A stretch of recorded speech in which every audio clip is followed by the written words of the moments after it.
Welcome to the Free Marketeers, the official podcast of the Free Market Foundation. You are listening to researchers Chris Hattingh and Martin van Staden. Good afternoon, listeners. Thank you for joining us on the latest Free Marketeers podcast. Today, Martin van Staden and I, Chris Hattingh, will be talking about Cyril Ramaphosa's stimulus package, as well as our upcoming event next week with Anthea Jeffrey. Martin, this morning, our president, Cyril Ramaphosa, announced a 50 billion rand stimulus package to kickstart the economy, in scare quotes, and I use scare quotes very literally. I think as a premise, we would never accept that the government needs to do anything with the economy, never mind kickstart it. That's not the government's proper role. There are a few points we can highlight and talk about. As a broad overview, what do you think of this latest plan by the president in his grand scheme for the economy? Yeah, no, you're completely right. The notion that government needs to kickstart the economy is silly, because who killed the economy in the first place? Government. You don't ask the murderer who wipes out a whole family to revive them again. That's silly. Government needs to get out of the way. And that's all we are really interested in hearing from government. Complete deregulation, complete liberalization, complete marketization, if we want to get all those words out there.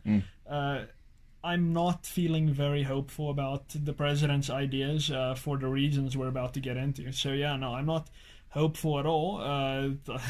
The media is, of course, going gaga about this. But yeah, no, I think it's just another day in South Africa. Yeah, according to one article, the rand has strengthened based on this latest news. But I think Saka Liga provided a bit more in-depth analysis. It might just be, I don't know, the market might just be reacting very superficially, thinking that, okay, now the government is going to spend more. But as is usually the case, we always talk about government spending. We get excited when tax cuts are announced, but we never talk about spending itself being cut. This is simply a stimulus package which includes reprioritization of government spending. There's nothing about cutting, not completely cutting government departments, but at least cutting down spending. So it's sort of more money could come in one way, but it's still the same amount of money is going to go out. So it's sort of, it seems a bit self-refuting. Yeah, so you mentioned Sake Liga, you used to be known as AfriSake. They did a quick analysis of Ramaphosa's stimulus package. Nothing in depth quite yet, but I'm sure they're going to put out something very soon. So out of 23 items that Ramaphosa is proposing, they basically say that, no, 28. Out of 28 proposals, they're basically saying that 18 are market negative, and only 4 are, well, can be considered to be somewhat positive. Right. The positive proposals that they identify coming from the president are the easings of visa regulations, which I definitely am very much in favor of. The withdrawal of the Minerals and Petroleum Resources Amendment Bill, which is good, but I think they're only changing it, and they're going to introduce a new version, so I don't think they've completely withdrawn it. Then more competition in the telecoms industry, which is good, but I'm a bit skeptical, having done some work in the ICT policy field myself. I don't completely think that that's what they're gunning for. And then Sake Liga also mentioned some employment tax incentives. I'm not sure what exactly that refers to, but those are the 4 positives that Sake Liga has identified. Then there are 18 negatives and 6 that are neutral or uncertain. So all in all, it doesn't look that good. Yeah, I think focusing on perhaps the biggest aspect of this latest, stimulus package, the president talked about a 400 billion rand SA infrastructure fund. Okay, we know that without government, no one will ever build the roads. No one would provide any services. Yeah, no, there won't be water and sanitation, any of these things. Electricity. We all know how reliable certain SOEs are when it comes to these things. Yeah, and I mean, we see civil servants building roads all the time. I mean, I saw Herman Mashaba literally building a road with concrete and tar the other day. So yeah, it's very important. So on the infrastructure fund, what do you think about this notion that the government needs to play this role? I know we're in a developing economy. The premise seems to be that the government needs to play an active role. One wonders what the government thinks of South Africans, that we simply cannot build businesses and connect to each other on our own? Do we need them to guide us in this way? What do you think, Martin? So the more active government gets, the more the economy slows down. I mean, we've been seeing this consistently, and government has not been that great in keeping our roads fixed. I mean, we all know this. When you drive into any small village or small town in South Africa, the roads are in terrible shape, and I mean, they already spend billions. So it's not like this is going to change much. I don't think the problem is that government doesn't have enough money to spend on infrastructure. I just don't see how this, 400 billion Rand, or 4 billion, 400 billion Rand being spent on infrastructure is going to help. I mean, it misses the point completely. We do not have a sluggish economy because of bad infrastructure. We have bad infrastructure, but it's not because of that our economy sucks. Right. Because we have a very active and very productive private sector, and the only reason they are no longer being productive is because of the policy environment. I mean, agriculture was down something like, was it 29.2? Yeah, 29.2% in the last quarter. I mean, that's not because their state-provided trackers are falling apart, tractors, or their state-provided windmills are falling apart. It's not an infrastructure problem. It's because government is saying, we're going to seize your land without paying for it. It's a policy issue, not an infrastructure issue. Agriculture, of course, and then mining, which the mining charter is being revised as one of the proposals. The MPRDA is being reconsidered. The whole point why mining is doing so badly is because government nationalized the minerals in 2002. That's literally the underlying reason. So if you want to use mining as a way to restart the economy as government, you need to re-privatize the minerals. That is nowhere on the agenda. No, it is interesting that the president mentioned this revising of the mining charter, and perhaps when we see this revision, we'll be able to do some in-depth analysis and provide. But like you said, the principle stands. It's the same thing with expropriation without compensation. If property rights aren't guaranteed, as now with mining rights, why there's no reason for foreign companies or even local companies to invest more in the mining sector. Their profits will not be secure. They might be secure for a year if the government says, okay, you and you, these three companies, you're safe, but only for the time being. There's no long-term thinking, in my view. Moving on to one item which gave me superficial hope, but I know that, bringing it up, I look forward to your cutting apart of any notion. The president talked about reviewing the cost of doing business, and we've done a lot of work on this at the Free Market Foundation. One of our directors, Eustace Davey, he does a lot of work on labor, the cost of labor, the regulations on small and medium enterprises and the difficulty for those to navigate all the red tape in the country. We talk about creating jobs, and the government wants to create all these millions of jobs. We know that around 9 million people in the country are unemployed. The president, in his words, said that measures were being taken to reduce the cost of doing business. I guess that sounds nice in theory, but nothing substantial. Do you think... What if, let's say, if you could give him the first thing to actually reduce the cost of doing business, what would you do if you were in the president's shoes? Well, okay, the first thing I would do as Cyril Ramaphosa, the man himself, is I would climb off any bandwagon that has anything to do with a national minimum wage. Okay. That is his baby.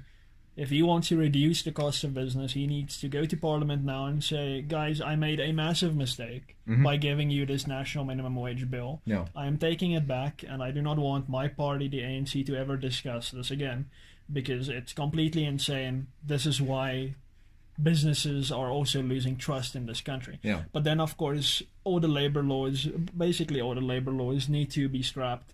There should be a common law labor protection that is completely sufficient. And then, I mean, that in itself, labor liberalization will lead to a complete ease. It's going to be far more easier, especially for international companies that are very uncertain about the situation in South Africa, to get involved here, because that will allow them, if they want to leave, to do so without having to go to the CCMA and the labor court and so forth. So labor, 100% labor. And then, of course, the government can start doing what I think what President Trump in the U.S. is doing, which is quite interesting. Is for every new regulation proposed, 2 regulations need to be repealed. Right. And I think that's an interesting way to approach it with. That's something our government can certainly do, but obviously that's not on the agenda, and they would laugh at us for even proposing it. No, I don't think anything of that sort would ever be on a government agenda, but it's nice to think that perhaps one day, in some foreign, I guess, part of our imagination, that might one day happen. Yeah, geez. Touching on the foreign investment, and we talk a lot about trying to keep local investors here, trying to keep local businesses to employ more people. The president talked about providing more aid to black farmers and the agricultural sector, and this whole thing broadly. It's interesting to me that he didn't mention expropriation without compensation at all. The government can spend all at once, but let's say that the amendment to Section 25 of the Constitution is accepted as proposed by the ANC and EFF, and we no longer have property rights in the country. And it's not about agricultural land. It applies to all property in the country, businesses, houses, homes, people's livelihoods as such, their businesses and farms. I think the president can want to spend as much as he wants. He could raise taxes, he could increase VAT, he could do everything else under the sun that governments have tried to do in their grand policies of trying to stimulate the economies. But there wasn't any talk of not getting rid of EWC, but any more discussions about it. It seems to be going ahead. We know about the parliamentary hearings and all this sorts of thing. I don't know if the president is aware of the damage that's being done long term that could happen if we don't have property rights anymore. Yeah, it's ridiculous that he's even talking about giving more money to emerging black farmers, most of whom do not have title deeds to those farms that they have. Government is sitting on these farms it has expropriated, and it's leasing it to them. I mean, that's ridiculous. If you want black farmers or any farmer to be a productive and self-sufficient part of our economy, you need to give them property rights. That's the only incentive. Yeah. That is also not on the agenda. Giving title deeds to people in townships, it's not on the agenda. This whole thing misses the point. My goodness. It seems to be quite short-termist in its view that if the government just does something for us now, it'll sort of fix long-term fissures in the economy and in our view of rights and property rights and this whole thing. I don't know if this is all geared maybe towards 2019 and the upcoming election. Of course it is. It's an easy few points, but it's never gonna. I don't know. Property rights might only be secure for this generation, but as long as it's under the purview of the government, no one can act long term. You can't build a business and invest in a country if the state can come in and take away what you've built at any point. No, I agree. It's completely silly. So, as Franz Cornea of the Institute of Race Relations keeps saying, we have a structural policy problem in South Africa. The short-term band-aids don't do anything. There needs to be substantive policy change. And the Institute of Race Relations obviously does great work on this, and we're gonna be honored again in a few days to have one of their policy analysts here to talk to us about something. You have some more information on that, Chris? Yeah, Dr. Anthea Jeffrey, she's head of policy research at the Institute of Race Relations. She'll be coming to speak here at the FMF next week, Wednesday. That's on the 26th of September at 5:45. She's going to talk about expropriation without compensation and the ANC's National Democratic Revolution, the whole philosophy driving expropriation without compensation, where it's coming from, why it's being defended so fervently in Parliament, and why there seems to be this real drive to now amend the Constitution. Dr. Anthea Jeffrey has written widely on this topic. She's very well versed. She does extensive research, like we said, for the IRR, and we look forward to hearing her. If the listeners are able to attend, they're very, very welcome to. They simply go to our website and click on the events banner, and then they register. Registration is 50 Rand. And then, they come and hopefully learn some more about the philosophy driving expropriation without compensation. Yeah, what's the date for that? It's the 26th. 26th of September, yeah. So just RSVP for that on our website, and we'll see you there. Okay, Martin, thank you for joining me today while we talked about the president's stimulus package. I think for all the hot air and the talk, it boils down to the fact that the government shouldn't ever think it can stimulate an economy and kickstart anything of that sort. I think we picked apart the most important points. And once some more substantial stuff comes out, I'm sure we'll write a lot about it, and especially the mining charter, that sort of thing. We'll provide submissions and the kind of work that we do. Yeah.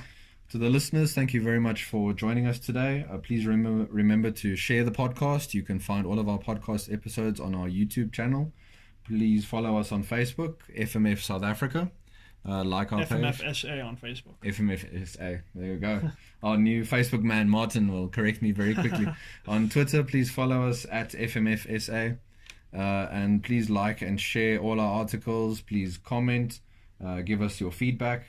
And once again, thank you for listening.